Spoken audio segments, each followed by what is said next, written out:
اعوذ باللہ من الشیطان الرجیم بسم اللہ الرحمن الرحیم للرجال نصیب، مردوں کے لیے بھی حصہ ہے، مما اس میں سے کہ ترک الوالدانی جو چھوڑ دیں والدین، والاقربون اور قرابت دار قریبی رشتہ دار، وللنساء نصیب اور عورتوں کے لیے بھی حصہ ہے، مما ترک الوالدانی والاقربون اس میں سے کہ جو والدین اور قرابت داروں نے چھوڑا ہے، مما قل منہ او کثر تھوڑا ہو اس وراثت میں یا زیادہ ہو، اس ترکے میں جو انہوں نے چھوڑا ہے اس میں سے تھوڑا ہو یا زیادہ ہو، برابر برابر اللہ تعالیٰ نے ان کے حصے مقرر فرمائے۔ نصیبا مفروضہ، یہ حصے مقرر کیے ہوئے۔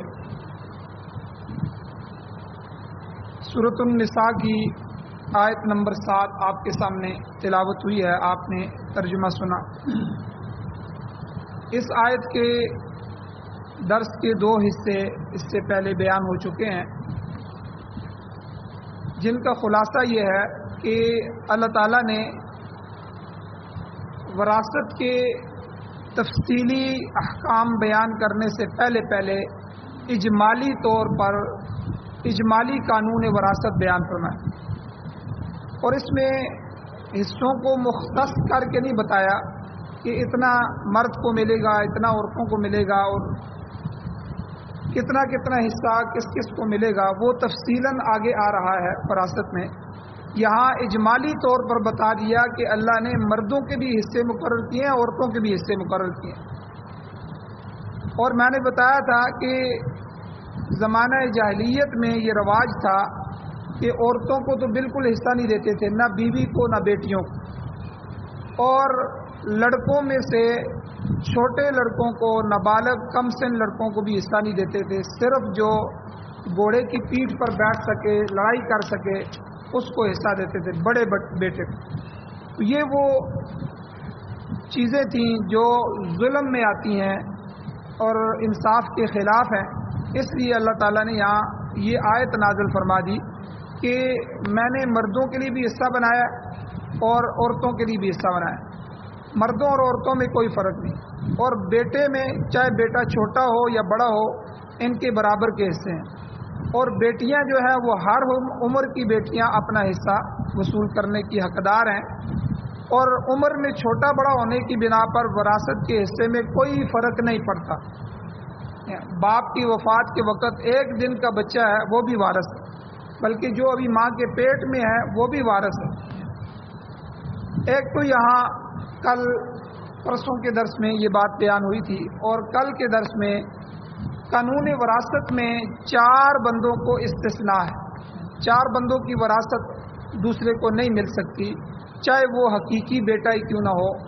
اس میں کل تفصیلاً جو ہے وہ بیان ہوئے، جن میں سے ایک انبیاء تھے کہ انبیاء کی وراثت آگے نہیں چلتی، دوسرا مسلم اور غیر مسلم، اگر باپ بیٹے یا ان رشتہ داروں میں کوئی ایک مسلمان ہے دوسرا غیر مسلم ہے تو ان کو ایک دوسرے کی وراثت نہیں ملتی، تیسرا جو ہے قاتل مقتول کی وراثت سے محروم کر دیا جاتا ہے، چوتھا آزاد اور غلام کے درمیان بھی وراثت نہیں چلتی، اگر والد آزاد ہے بیٹا غلام ہے تو اسی طرح، یا اس کے برعکس ہے تو ان میں وراثت نہیں چلتی۔ اس کی تفصیل بھی کل کے درس میں بیان ہو چکی۔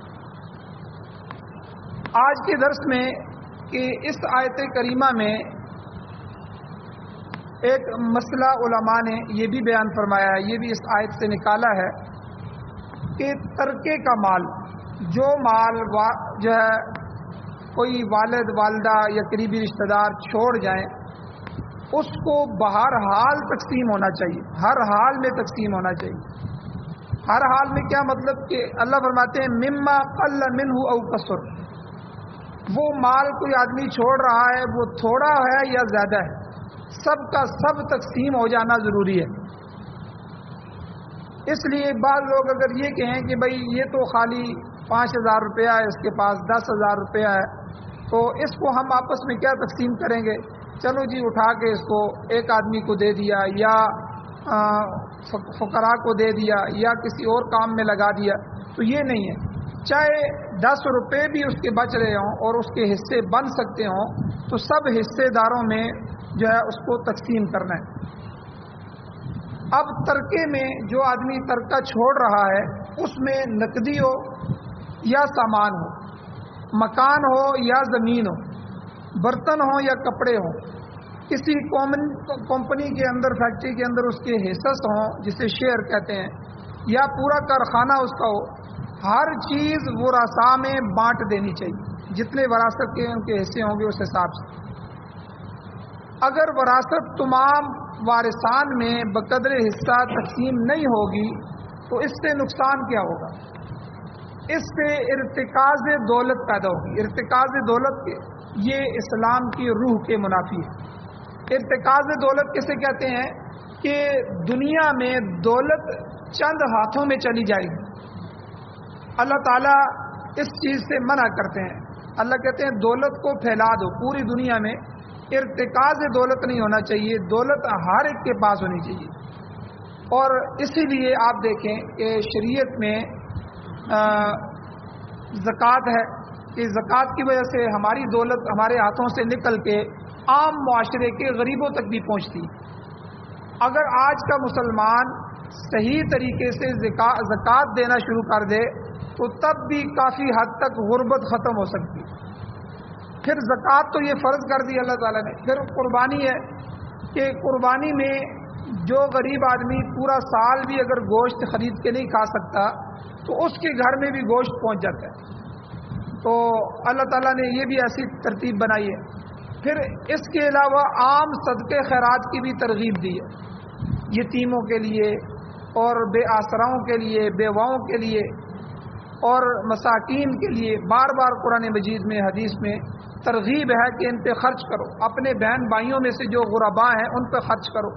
صلہ رحمی کی ترغیب دی ہے کہ اپنے رشتہ داروں پر خرچ کرنے سے تمہیں ڈبل ثواب ہوگا، ایک صلہ رحمی کرنے کا ثواب ہوگا، دوسرا صدقے کا ثواب ہوگا۔ تو یہ ساری ترغیب اللہ تعالیٰ نے اس لیے دی تاکہ یہ دولت جو ہے ایک ہاتھ سے نکل کے دوسرے ہاتھ میں بھی چلی جائے۔ اب ہماری بدقسمتی یہ ہے کہ پاکستان میں، ہمارے ممالک میں چند خاندان ہیں، یہ 35 سے 40 خاندان ہیں، بار بار یہی حکومتیں کر رہے ہیں اور دولت جو ہے انہی ہاتھوں میں۔ تو اسلام یہ نہیں کہتا کہ امیر امیر تر ہوتا جائے، ٹھیک ہے، اور غریب غریب تر ہوتا جائے۔ اسلامی نظام کے علاوہ جتنے نظام ہیں، ڈیموکریسی ہے، جمہوریت، اس کے خلاف خود یورپ میں احتجاج ہو رہے ہیں کہ ڈیموکریسی میں، جمہوریت میں بھی جس کے پاس پیسہ ہے وہ اس سے آگے پیسہ ہی بنا رہا ہے، وہ اس کو باہر نہیں نکال رہا، خرچ نہیں کر رہا، وہ آگے صدقہ خیرات نہیں کر رہا۔ تو اس وجہ سے وہ دولت چند ہاتھوں میں ہی جو ہے وہ گم سم ہو کے رہ گئی ہے اور آگے پھیل نہیں رہی۔ سورہ حشر میں 28ویں سپارے میں اللہ تعالیٰ جہاں مال فے کا تذکرہ کرتے ہیں، مال فے اس کو کہتے ہیں، ایک ہوتا ہے مال غنیمت۔ مال غنیمت یہ ہوتا ہے کہ دشمن سے جنگ ہوئی، لڑائی ہوئی، لڑائی میں شہادتیں بھی ہوئیں، ان کے بھی قتل ہوئے، اور اس کے بعد آخر میں جو مال ملا وہ مال غنیمت ہے، اس کو بھی تقسیم کیا جاتا ہے۔ ایک ہوتا ہے مال فے۔ مال فے کہتے ہیں کہ بغیر جنگ کے، بغیر جہاد کے دشمن پر پہنچے اور دشمن نے سب کچھ حوالے کر دیا، تو بغیر جنگ کے جو مال حاصل ہو اسے مال فے کہتے ہیں۔ اس کے احکام سورہ حشر میں اللہ تعالیٰ نے بیان فرمایا ہے، تو وہاں اللہ نے فرمایا کہ اس مال میں، مال فے میں فلاں فلاں کا حصہ ہے۔ یہ حصے کیوں ہم رکھ رہے ہیں؟ اللہ کہتے ہیں کئی لا یکون دولتم بین الاغنیاء منکم، تاکہ دولت صرف دولت مندوں میں ہی مرتکز ہو کر نہ رہ جائے۔ یعنی یہ فلسفہ، یہ قانون اللہ نے بیان فرمایا کہ دولت مختلف ہاتھوں میں جانی چاہیے اور اسے غرباء اور مساکین تک پہنچنا چاہیے۔ تو معاشرے میں علماء لکھتے ہیں یہ مال جو ہے، دولت معاشرے میں مال و زر کی جو مثال ہے وہ ایسے ہی ہے جیسے انسانی جسم میں خون ہے۔ جس طرح جسم کے جس حصے میں خون کی گردش رک جائے گی وہ حصہ مردہ ہو جائے گا، وہ حصہ بے جان ہو جائے گا۔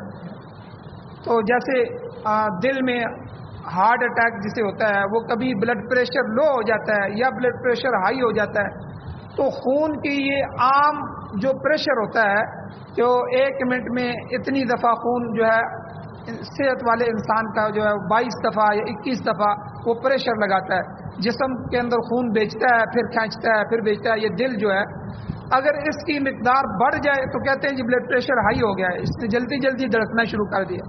اگر لو ہو جائے تو کہتے ہیں بلڈ پریشر لو ہو گیا ہے، کہ اس کا جو پریشر تھا فی منٹ کے حساب سے وہ اب کم ہو گیا ہے. تو اس سے انسان کے اندر بیماری پیدا ہو جاتی ہے، انسان کو جو ہے وہ جسم کام کرنا چھوڑ دیتا ہے. تو اسی طرح اگر انسان سو رہا ہو، ایک ہاتھ نیچے آ جائے اور وہ ہاتھ سے کافی دیر اس کے نیچے رہے، وہ حرکت نہ کرے، اس میں خون کی حرکت رک جائے تو وہ سو جاتا ہے. تو جب ہم جاگتے ہیں تو پھر اس کو جو ہے وہ ہم ملتے ہیں اور اس طرح تو پھر دوبارہ وہ صحیح ہو جاتا ہے. تو اسی طرح جس طرح فالج ہوتا ہے، فالج میں بھی ایک طرف خون کا جو بہاؤ ہوتا ہے وہ بہاؤ کم ہو جاتا ہے دوسرے کے مقابلے میں، تو اچانک اٹیک ہو جاتا ہے، فالج کا حملہ ہو جاتا ہے. تو علماء لکھتے ہیں کہ خون جو ہے اس کو پورے جسم میں ہر جگہ گردش کرنی چاہیے اور برابر اس کو گردش کرنی چاہیے صحت مند آدمی کے لیے. تو اسی طرح مال و زر جو ہے، دولت جو ہے، اس کو معاشرے میں جو ہے اسی طرح گردش کرنا چاہیے. تو معاشرے کے جس طبقے میں مال کی گردش نہیں پہنچے گی وہ ناکارہ ہو جائے گی. اب غریب جب غریب سے غریب تر ہوگا پھر وہ کیا کرے گا؟ وہ اسی مال کو حاصل کرنے کے لیے ڈاکہ مارے گا، چوری کرے گا، یا جھوٹ بولے گا، یا کسی کو دھوکہ دے گا. تو اب اگر اس کو مال مل رہا ہے، زکوٰۃ مل رہی ہے، صدقہ خیرات ہو رہا ہے، اس کے معاملات تھوڑے بہت چل رہے ہیں، تو معاشرہ جو ہے وہ بالکل برابر چلتا رہے. تو اسی لیے فرمایا کہ دولت کو پورے معاشرے میں گردش کرنا چاہیے، کسی حصے میں بھی اس کی رکاوٹ پسندیدہ نہیں ہے. تو اسی میں سے اللہ تعالیٰ نے وراثت کی تقسیم بھی گردش زر کا ذریعہ ہے، دولت کی گردش کا ایک ذریعہ ہے. اب لہذا وراثت تمام حقداروں میں تقسیم ہونی چاہیے. فرمایا کہ اگر 1 گز کپڑا ہے وارث نے چھوڑا ہے، 1 گز کپڑا میت نے چھوڑا ہے، تو وہ اگر وارثوں میں قابل تقسیم ہے، تقسیم ہو سکتا ہے، تو اس 1 گز کپڑے کو بھی تقسیم کرنا چاہیے. ہاں ایک صورت یہ ہے کہ اگر وارث آپس میں طے کر لیں اور قیمت طے کر لیں تو کوئی بھی ناقابل تقسیم چیز کسی ایک آدمی کے سپرد کر دی جائے اور اس حصے دار کے مطابق اس میں جو حصہ ہے اس کے مطابق نقدی پیسے اس سے وصول کر لیے جائیں، پھر وہ پیسے ان میں تقسیم کیے جائیں. اسی طرح کارخانہ یا مکان ہوتا ہے وہ تقسیم نہیں، ایک مکان جو ہے وہ 2 آدمیوں کو یا 4 آدمیوں کو تو تقسیم نہیں کیا جا سکتا. اسی طرح فیکٹری کارخانہ ہے تو اس کو جو ہے عملی طور پر کئی حصے داروں میں تقسیم کرنے سے اگر نقصان ہونے کا خطرہ ہے تو شریعت نے اجازت دی ہے ایسی صورت میں اس چیز کی قیمت مقرر کی جائے، پھر وہ چیز کوئی ایک حصے دار اپنے ذمے لے لے، قبول کر لے اور اس کو خرید لے اور باقیوں کو بقدر حصہ جو روپیہ آتا ہے وہ اس میں ادا کرے، یا پوری جائیداد اگر فروخت کرنا چاہتے ہیں تو فروخت کر کے تمام حصہ جو ہے وہ اپنا حصہ حصے دار نقدی کی صورت میں وصول کر لیں.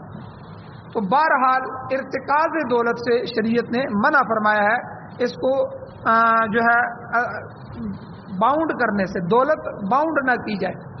اور اسی طرح یاد رکھیں ہمارے یہ جو بر صغیر ہے، یہ پاکستان، ہندوستان، بنگلہ دیش، یہ جو ممالک ہیں، ان ممالک میں ہر گھر میں ٹھیک ہے لاکھوں روپے کا سونا پڑا ہوا ہے. ہم غریب ہیں، اب ایک بہو ہے، اس بہو کا بھی 3 تولے 4 تولے سونا ہے، بیوی کا ہے وہ بھی 2 تولے 3 تولے 4 تولے سونا پڑا ہوا ہے، بیٹی کا پڑا ہوا ہے، ٹھیک ہے.